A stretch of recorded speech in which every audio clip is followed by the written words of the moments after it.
Hi ಎಲ್ಲರಿಗೂ ನಮಸ್ಕಾರ. ಪ್ರೀತಿ hash ಕನ್ನಡತಿ ಚಾನಲ್ಗೆ ಸ್ವಾಗತ. ಇವತ್ತಿನ ವಿಡಿಯೋ ಏನಪ್ಪ ಅಂದರೆ ಸ್ಕಿನ್ ಗ್ಲೋ ಆಗಬೇಕಾದ್ರೆ ಮನೆಯಲ್ಲಿ ಯಾವ ರೀತಿ ಸ್ಟೀಮನ್ನು ಮಾಡಬೇಕು ಮತ್ತು ಯಾವ ಸ್ಟೀಮನ್ನು ಮಾಡಬೇಕು ಅಂತ ನೋಡೋಣ.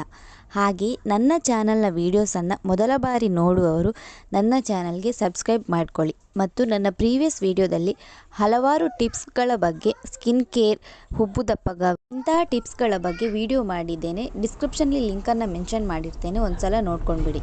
ಇವತ್ತು ಸ್ಕಿನ್ ಗ್ಲೋ ಆಗಬೇಕಾದ್ರೆ ಯಾವ ಸ್ಟೀಮನ್ನು ಮಾಡಬೇಕು ಅಂತ ಹೇಳಿದರೆ, ಟರ್ಮರಿಕ್ ಅಂದರೆ ಅರಶಿನ ಹುಡಿ ಮತ್ತು ಅದಕ್ಕೆ ಸ್ವಲ್ಪ ಜೇನುತುಪ್ಪ, ಪ್ಯೂರ್ ಜೇನುತುಪ್ಪವನ್ನು ಮಿಕ್ಸ್ ಮಾಡಿ. ಇದರಿಂದ ಏನು ಯೂಸ್ ಅಂತ ಹೇಳಿದರೆ, ಟರ್ಮರಿಕ್ ಏನಿದೆ ಅಂದರೆ ಅರಶಿನ ಹುಡಿ ಏನಿದೆ ಅದರಲ್ಲಿ ಆ್ಯಂಟಿ ಇನ್ಫ್ಲಾಮೆಂಟರಿ ಮತ್ತು ಆ್ಯಂಟಿ ಆಕ್ಸಿಡೆಂಟ್ ಪ್ರಾಪರ್ಟೀಸ್ ಇರೋದ್ರಿಂದ ನಮ್ಮ ಫೇಸಲ್ಲಿರುವಂತಹ ಅಲರ್ಜೀಸ್ ಆಗಿರ್ಬೋದು, ಕಪ್ಪು ಕಲೆ ಆಗಿರ್ಬೋದು ಮತ್ತು ಡಾರ್ಕ್ ಸ್ಪಾಟ್ಸ್ ಮತ್ತು ಚರ್ಮ ಸುಕ್ಕುಗಟ್ಟೋದು ಏನಿರ್ತದೆ ಅದೆಲ್ಲವೂ ರಿಮೂವ್ ಆಗ್ತದೆ.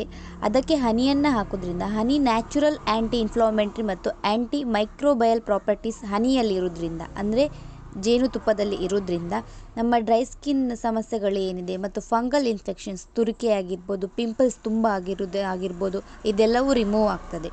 ಇದನ್ನು ಹೇಗೆ ಯೂಸ್ ಮಾಡೋದು ಅಂತ ಕೇಳಿದರೆ, 1 ಸ್ಪೂನ್ ಜೇನುತುಪ್ಪವನ್ನು ತೆಗೆದುಕೊಂಡು ಅದಕ್ಕೆ 1 ಸ್ಪೂನ್ ಅರಶಿನವನ್ನು ಹಾಕಿ 1 ಗ್ಲಾಸ್ ನೀರನ್ನು ಹಾಕಬೇಕು.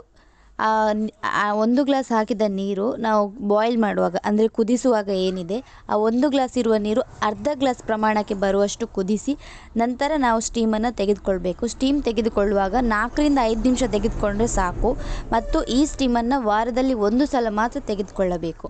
ಹೀಗೆ ಮಾಡೋದ್ರಿಂದ ನಮ್ಮ ಸ್ಕಿನ್ನಲ್ಲಿರುವಂಥ ಟ್ಯಾನ್ನೆಸ್ ಆಗಿರ್ಬೋದು ಎಲ್ಲವೂ ರಿಮೂವ್ ಆಗಿ ಸ್ಕಿನ್ ತುಂಬ ಗ್ಲೋ ಆಗ್ತದೆ. Thank you. ಈ ವಿಡಿಯೋ ಇಷ್ಟ ಆದರೆ ಲೈಕ್ ಮಾಡಿ, ನಿಮ್ಮ ಎಲ್ಲ ಫ್ರೆಂಡ್ಸಿಗೂ ಶೇರ್ ಮಾಡಿ ಮತ್ತು ನನ್ನ ಚಾನಲ್ಗೆ ತಪ್ಪದೆ ಸಬ್ಸ್ಕ್ರೈಬ್ ಕೂಡ ಆಗಿ.